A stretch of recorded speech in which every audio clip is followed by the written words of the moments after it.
Hi friends, இப்போ பார்த்தீங்கன்னா road கடையில் இருக்கிற கலக்கி தான் நம்ம போட போகிறோம். ஃபஸ்ட்டு பார்த்தீங்கன்னா ஒரு முட்டையை உடச்சி ஊற்றிக்கலாம். ஓகே, முட்டையை ஊற்றிட்டு அதில் ஷேர்வா ஆட் பண்ணிக்கலாம். ஆட் பண்ணிட்டு நல்லா இது கலக்கிக்கலாம். இங்கே பாருங்கள், நல்லா மிக்ஸ் பண்ணிக்கலாம். நல்லா இது மொத்தம் மிக்ஸ் ஆகிற வரையும் நல்லா கலக்கிக்கலாம். அப்போ நல்லாயிருக்கும்.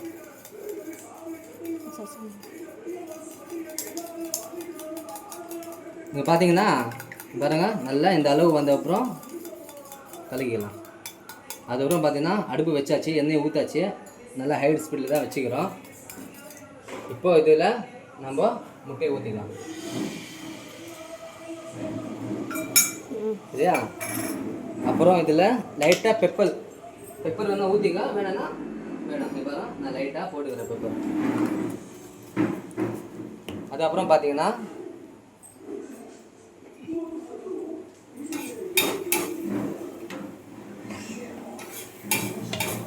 இது அப்படியே லைட்டாக எத்தனை வாங்க பாருங்கள்.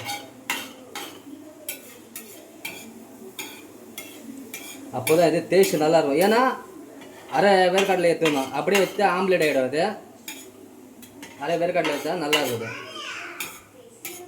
சூப்பராக இருக்கும் சாப்பிட்றதுக்கு. அப்படியே சுட சாப்பிட்டா வேறு லெவலாக இருக்கும். அடுப்பு ஆஃப் பண்ணிடலாம். இப்போது ஒரு தட்டில் நம்ம போட்டுடலாம். நீங்களும் இதே மாதிரி ட்ரை பண்ணி பாருங்கள். ரோட்டு கடை கலக்கி இப்படி தான் போடுவாங்க. ஏன்னா டெய்லி சாப்பிட்றது எனக்கு தெரியும். இப்போது நம்ம டேஸ்ட் பண்ணி பார்க்கலாம் எப்படி இருக்குது பாருங்கள். இல்லை சுட வேறு லெவலில் இருக்குங்க, வேறு லெவலாக இருக்குது. நீங்களும் இதே மாதிரி உங்கள் வீட்டில் ரோட்டு கடை கலக்கி போட்டு பாருங்கள். ஓகே, பாய்.